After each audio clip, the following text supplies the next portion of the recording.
Welcome, gentle listener. I am Baldermort, your faithful servant, and I wish to introduce you to the forces, factions, and faces of the Warhammer 40k setting. The grim darkness of the far future, where there is no time for peace. There is only time for war. And today, I am working on something very green for the weekend, so please do excuse me if I give you a straight read. Also, I see no point in trying to change the words which have been used. After all, this is Games Workshop setting. So, let us begin. To quote, Forge Worlds. Greatest amongst the Forge Worlds is Mars, the Red Planet.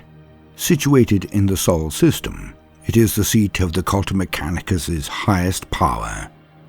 Mars is the fulcrum upon which the religious, political, and military might of the tech priest turns, its importance to the Imperium second only to its sister world, Holy Terra. Mars is the original Forge World, a planet given over in ages past to holy industry on an unprecedented scale. The ancient hollow reliquaries paint a picture of an isolated and terrifying era, long before the Imperium. Civil wars and disasters left Mars an irradiated wasteland. A surviving culture underground relied heavily upon their remaining technology, so much so that its use and maintenance became ritualized.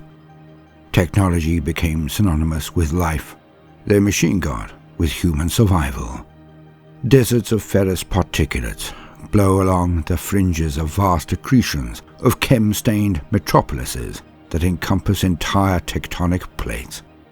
Crackling capacitor banks the size of cities churn the thick and spoiled atmosphere, creating localized storms so persistent that they are named as fixtures on ancient maps.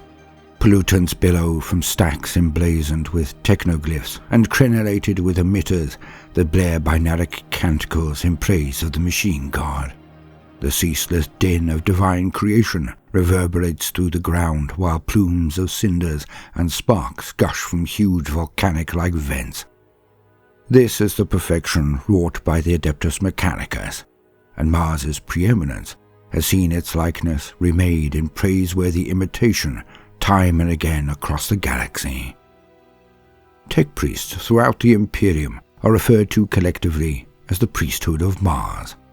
It is considered the holiest place of pilgrimage for adepts of the cult Mechanicus, who move to rapture by the solar collector fields of Arcadia, the spiraled glory of Tantalus Hive, and the rearing majesty of Olympus Mons, wherein resides the fabricator general of Mars.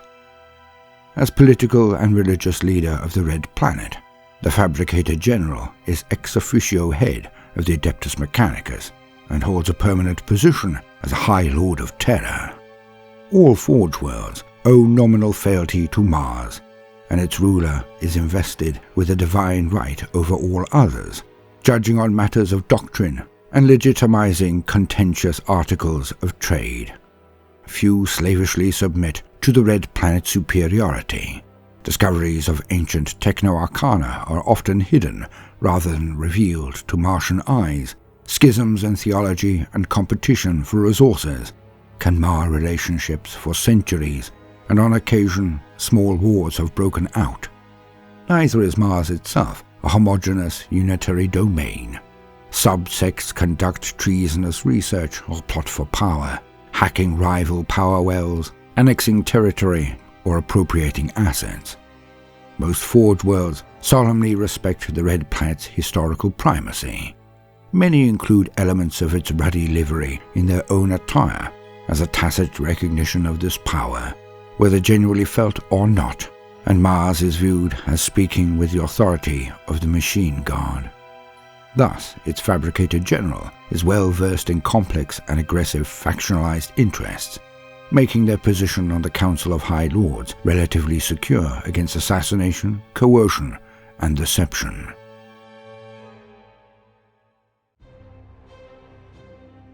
The Forge Worlds of the Adeptus Mechanicus. Mars, birthplace of the cult Mechanicus. The Red Planet is the foundation stone of the Adeptus Mechanicus, and is vaunted as one of the holiest of all celestial orbs by its adherents, second only to Terra itself. Mars's arrogant tech priests see themselves as the most blessed of the machine god's followers, to which all others must pay an exacting measure of respect, and to whom is due a commensurate ratio of resources. The zealotry of Mars's tech priests is heralded by the constant buzz of static psalms, their obedient warriors incanting the high rites of the Omnissiah as they march ever forward. Mars maintains its preeminence amongst the Adeptus Mechanicus by colonizing worlds rich in sought-after resources, launching explorator fleets to the fringes of the Imperium, and raising monumental forged temples to the glory of the machine god. Agents of Mars are spread throughout the galaxy, throughout mankind's armed forces, amongst a great number of the Imperial Navy warships, and even found overseeing other forge worlds. The Red Planet counts amongst its empire more subservient industrial worlds, forge moons and automated void stations than any of its peers, and great trails of machinery, ammunition, and technological wonders flow between its holdings. The Martian tech priests are the heralds of the machine god. They suffer no affront to the forge world's majesty, and no suggestion that its creations are not the greatest. Their engines are blessed with the most holy unguents, and their vast Scitarii cohorts exult in their role as the holy warriors of their deity's chosen realm. Though still considered mere tools by their tech priest masters, the Martian Scitarii are inducted into selected lesser mysteries of the cult Mechanicus, for if the tech priests are the most blessed, then so must their tools and creations be also. Marshals are implanted with stringent superiority protocols, making them unrelenting in their mobilization of Mars's cohorts, and fanatically driven to derive nothing less than perfection from those they direct. In the mammoth logistical undertaking of the Indomitus Crusade, macroclades from the Red Planet accompany a great many of Guilliman's fleets. Fighting alongside contingents from across the Imperium, their warriors know they embody the martial honor of the Adeptus Mechanicus in the eyes of others, and will not be found wanting.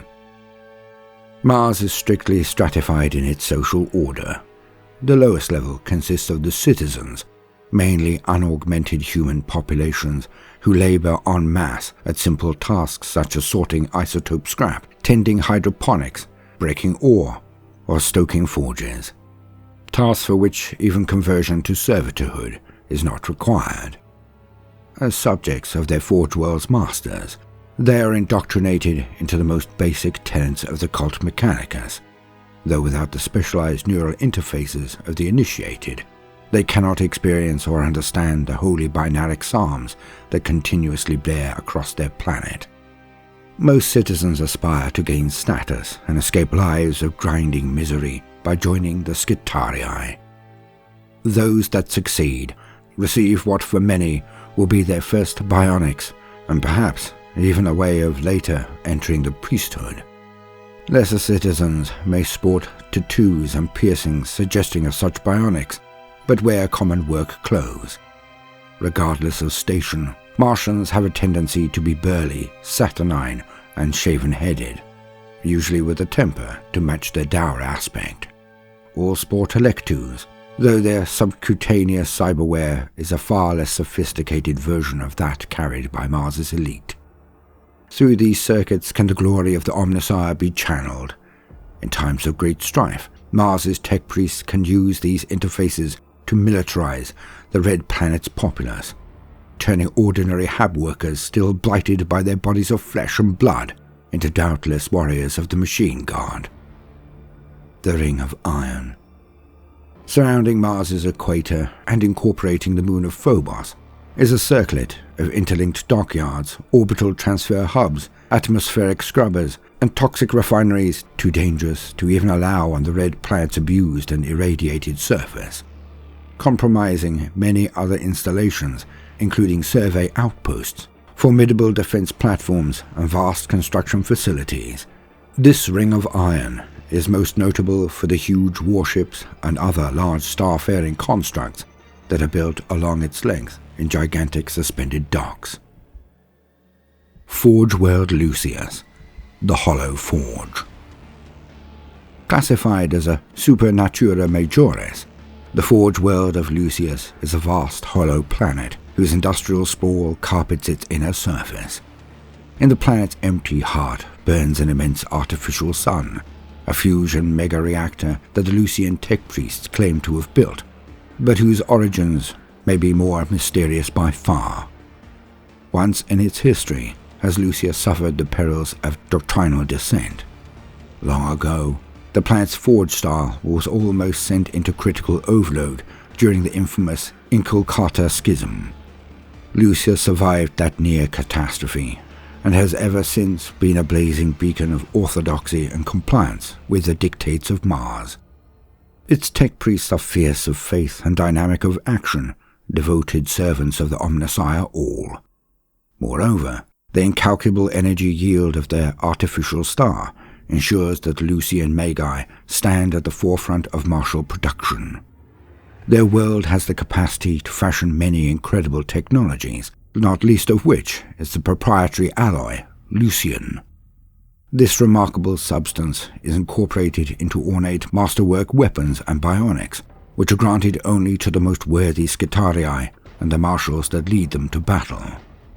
More than this, Lucius' patent weapons and war engines have all garnered a well-deserved reputation for excellence across vast swathes of the Imperium.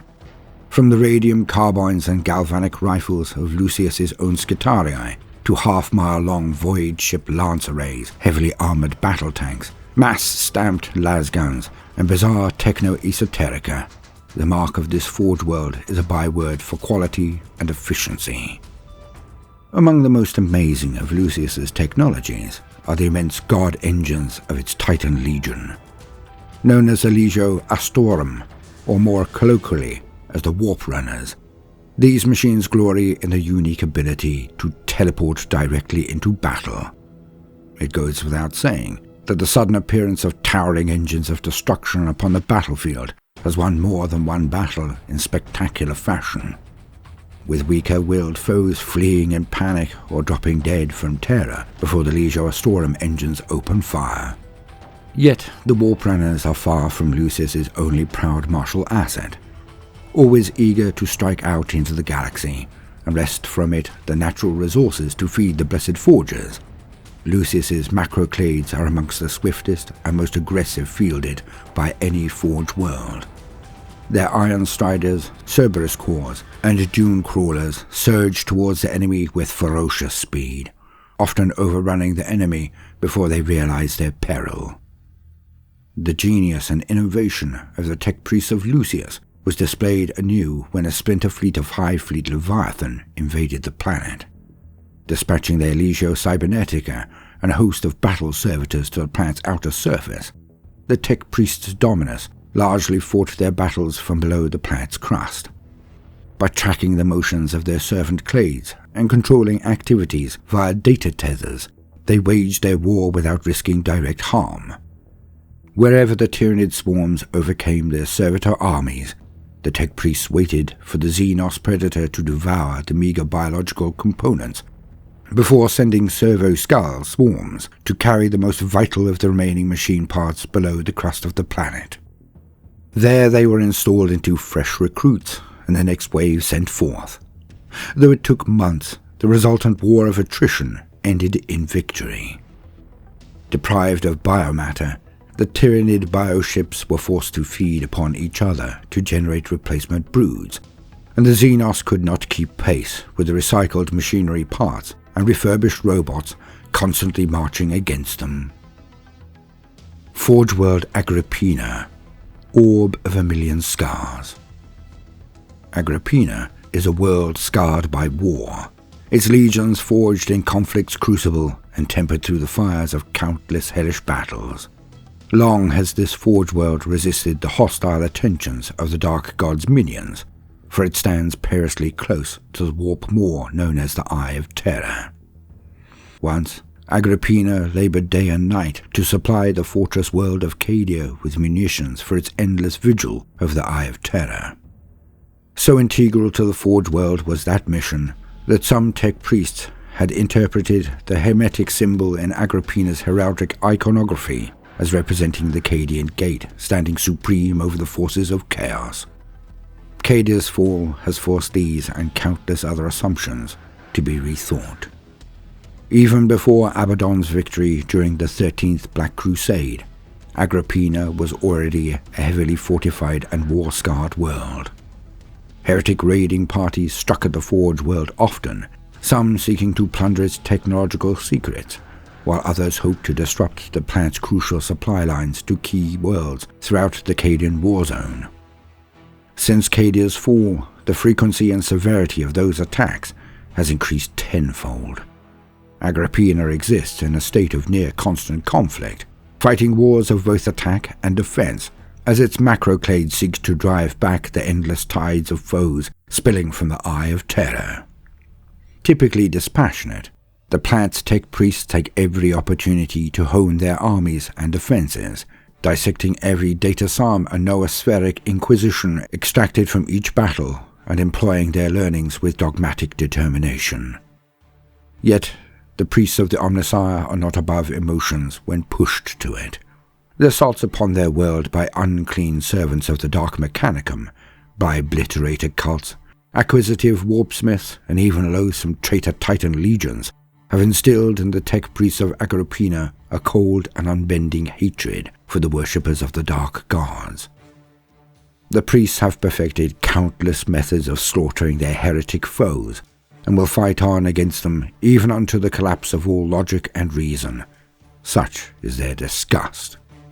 While Agrippinaa's stoic defenders have refined their protocols of repudiation and dogged resistance, its tech priests have formulated complex strategies of aggressive counter-sieges as well. Huge wedges of Cerberus sulphur hounds are unleashed into advancing enemy formations in shockingly brutal and seemingly reckless maneuvers.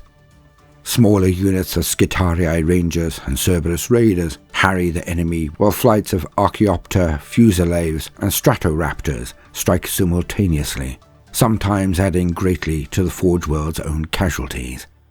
Any surviving Skitarii of the first charge are pulled back into the second wave, and then the procedure repeats. By the time the enemy reach the guns of the stationary defenders, they are fractured, bloodied, and demoralized, their cohesion ready to fall when Agrippinaa's precision volleys fall upon them. The Forge world's cogitator shrines have also long determined preemptive strikes as integral to its defense. Its tech priests have plunged the spear of their fleets deep into the Eye of Terror many times, seeking to raise the nightmarish forges of the Dark Mechanicum. As with many powerful and well-fortified worlds throughout the wider Cadian Gate, Agrippinaa has become a focal point not only for conflict, but also for refugees. It is natural that fleeing imperial citizens and soldiery alike would put aside their prejudices in such desperate times and seek shelter behind the ironclad bulwarks of the Adeptus Mechanicus. Agrippinaa welcomes all willing to serve the Omnissiah. Many have chosen starvation over what the planet's magi see as a logical contribution to ultimate victory, but countless others have stepped willingly into the Omnissiah's embrace. This influx of raw organic materials has thus far allowed Agrippinaa to replace losses amongst its labor clades and Skitarii cohorts as swiftly as they are inflicted. Whether this will continue to be the case remains to be seen. Stygies VIII, the ever-staring Cyclops. The Magi of Stygies VIII are not well trusted by their peers from other Forge worlds. Their cohorts have a dark reputation for dubious behaviors relating to the pursuit and acquisition of prescribed Xenos technologies, a practice about which their tech priests remain secretive and singly unrepentant. The Forge world of Stygies VIII lies west of Terra. It is actually a moon, one of several orbiting a ringed gas giant in the binary star system of Vulcanus. Though the knowledge of the event is buried in the Forge world's deepest and most ancient data stacks, This system was almost lost to heretic forces long ago, during the dark days of the Horus Heresy. As malevolent as the touch of the traitor might be, Stygies VIII was further tainted, in that it was saved from conquest not by good, honest imperial reinforcements, but by the pernicious activities of the Eldari. None now live who know the truth of these events, for even Stygies VIII's fabricated general is unaware of the hidden truth buried in the Forge World's cogitational architecture. Yet, though the root cause of Xenos' intervention might be lost, the effect of this strange interdiction can be seen in the secretive society known as the Xenorites, who exist within the Forge World's tech priesthood. The Xenorites study and seek to exploit all aspects of Xenos technology. They court accusations of heresy by delving into the secret workings of everything from Drukhari shadow fields and Tau gravitic propulsion technologies to chimeric shivertech, Chimbrak spite forging, striate barb blades, and countless other alien sciences besides. Ever inquisitive, the armies of Stygies VIII have come into conflict many times with Xenos species whose technologies they wish to appropriate, but also, on occasion, with Imperial forces who have either taken a dim view of the Xenorites' research, or else stood, knowingly or not, between the clandestine group and their prized knowledge. The more orthodox forces of the Forge World are talented obfuscators as well, and their use of shrouding technologies, diversionary activities, and secretive binaric subcodes to conceal their labors has given the tech priests of Stygies VIII a suspicious reputation indeed. There are those amongst the Stygian priesthood who once took their obsession with Xeno tech war to another level entirely. A pentarchy of Forge Lords led explorator crusade Vernio, breaching the ancient webway portals of nearby Vulcanus III, and taking their entire war procession into the labyrinthine dimension of the Eldari. They sought nothing less than to find the Black Library, plunder its boundless riches of knowledge, and return triumphant to Stygies VIII. What foes and horrors they faced no one can say. When the Great Rift opened, the webway portals mysteriously sealed shut, and the entire host vanished from all records. Forge World Graia, the crown of miracles. The armed forces of Graia are amongst the most indomitable, indefatigable, and downright stubborn to fight in defense of the Imperium. They are a byword for martial discipline and obstinacy both, advancing into firestorms with inhuman fearlessness that is as unsettling as it is inspirational. Everything about the armies of Graia bespeaks ironclad control. So hardwired is their logic, it is said that they can even shield themselves from the malign attention of enemy psychers. Prior to entering battle, the ruling tech priests of the Graian military draw up resilient battle plans and doctrinal subroutines based on dispassionate logic. These are then disseminated to their foot soldiers with the weight of Holy Writ. So commanded, every Graian warrior knows their role in the wider sphere of battle, and strives to fulfill it with unswavering determination. Many of the eyewitness accounts from other Imperial forces of Graian Scitarii acting more like battle automata than living, thinking beings. Neither terrifying inhuman enemies nor thunderous incoming fire can halt the warriors of Graia while their orders remain unfulfilled. Indeed, their macroclades have been described as pressing forward unto their own destruction with an almost mindless determination. This tenacity has proven an asset upon many battlefields where Graian soldiers have crushed their foes under a relentless advance or waged attritional battles that eventually break the enemy with the horror of their cast. Yet, it has also proven detrimental in battles such as the Ulgar Gulch Offensive and the Sarmuth Massacre, where prudent retreat or rapid tactical flexibility would have prevented the wholesale annihilation of Graia's advancing cohorts. Of course, such tragic defeats carry little emotional weight with the Forge World's tech priests. Instead, each such disaster is simply analyzed, dissected, and broken down into strategic data, which is fed into their predictive models for future conflicts. Graia itself is unusual in that the Forge World is crested by a geometrically perfect ring of space stations known as the Graian Crown. It is within this megastructure that the Forge World's armies reside, and from it they deploy to repel those who seek to invade the world below. Moreover, the entire vast structure can move under its own power and even translate into warp space, allowing the armies of Graia to forge out across the galaxy and exploit the resources of distant worlds, though knowledge of this technology is suppressed as much as possible. Travel aboard the Graian Crown is an imperfect process. The megastructure has repeatedly attracted the hostile attentions of both warp entities and the ancient Necrons, and entire battles have been fought within its weirdly symmetrical depths to prevent it being overrun or captured. Yet so great an advantage is this immense battle fortress, that the logical value of its use to Graia far outweighs the potential risk of its loss to a hostile enemy force. When the Graian Crown leaves, its temples are stocked with munitions, and its hold decks provisioned with volunteers. Once a suitable world has been discovered, the Crown's Corazine shunt thrusters lock into a stationary orbit like a tick. Fleets of industrial harvesters descend, leeching the world of its assets. Should an enemy be foolish enough to attempt to board the Crown, its production subroutines adapt. Hundreds of freshly built Skitarii and servitors pour off the production line, and servo carts deliver ammunition to the immovable defenders. While the foe are being bled, the plunder of their world below continues unabated. Forge World Metalica, the gleaming giant of Ultima Segmentum. Metalica is a world sheathed entirely in adamantium, iron and steel. Its surface is covered with immense interconnected industrial clusters and forge shrines interspersed with landscapes of industrial waste. It is an unsleeping crucible of war production, whose polluted skies ring to the endless clangor of manufacture. Located deep within the Ultima Segmentum, Metalica is the piston-driven industrial heart of the Charadon sector. In a region located close to the ever-expanding Orc Empire of the Arch-Arsonist, and now also the raging fury of the Great Rift, the role of this world could not be more pivotal.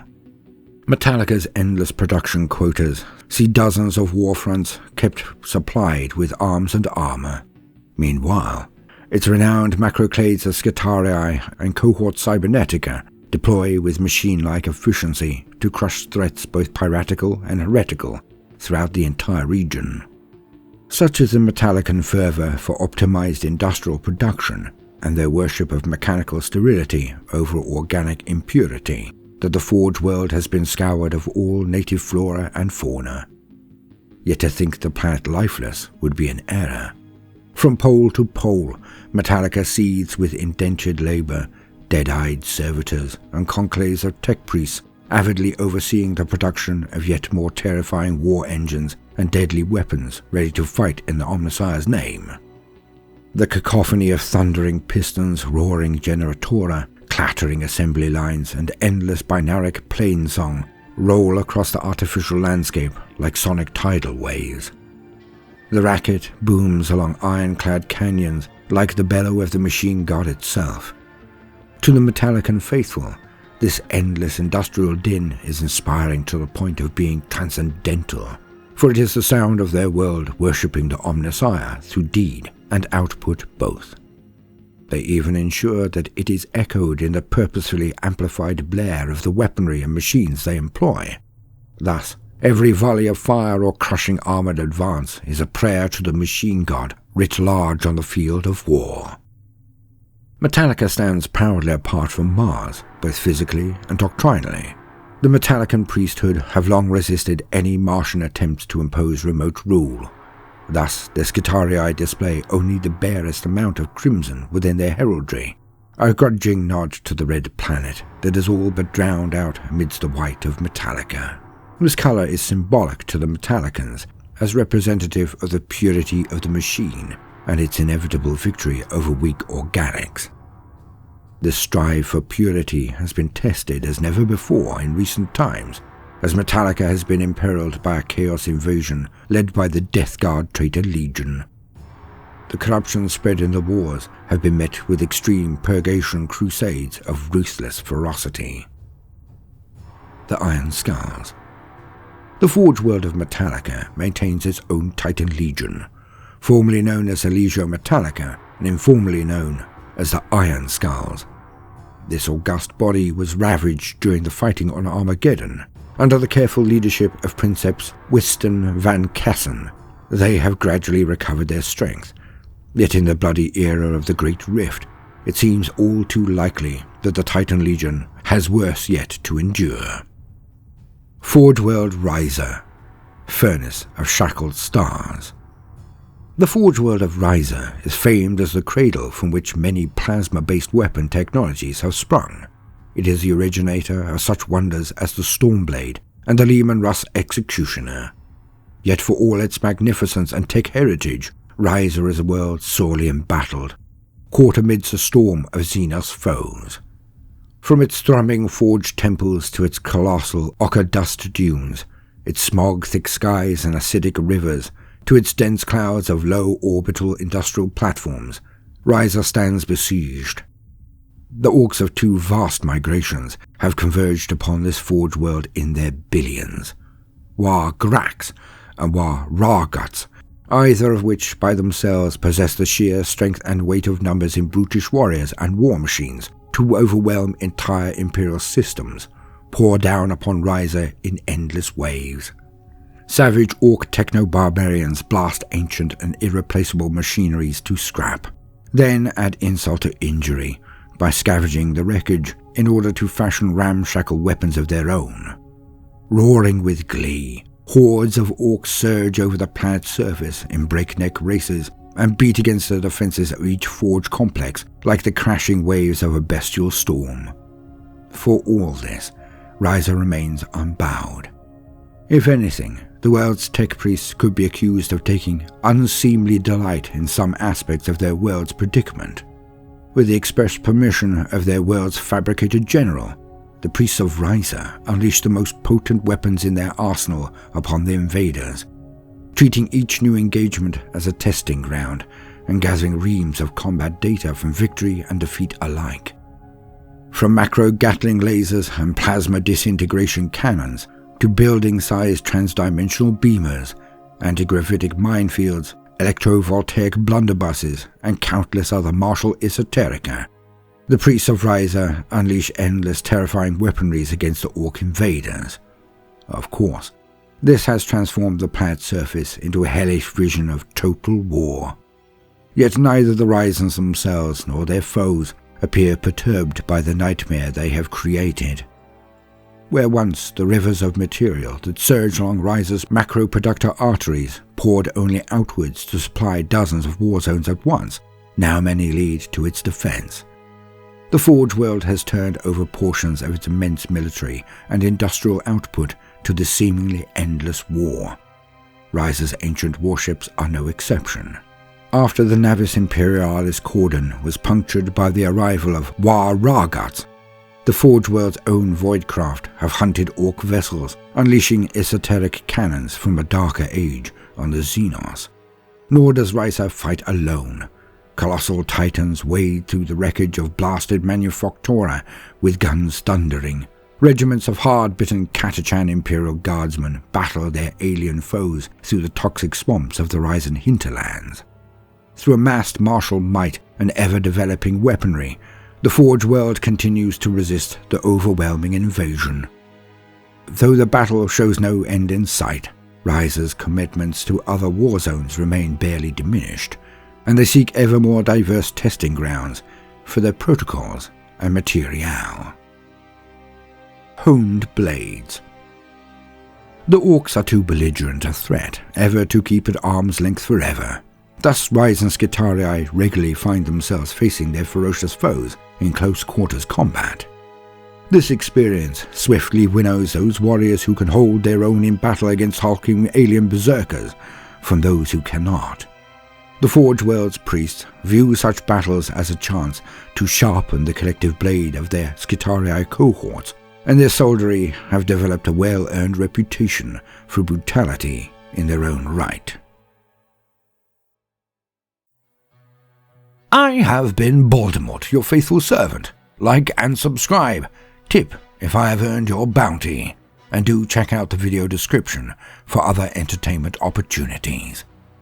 But most importantly of all, no matter what you do today, do try to make some time for fun.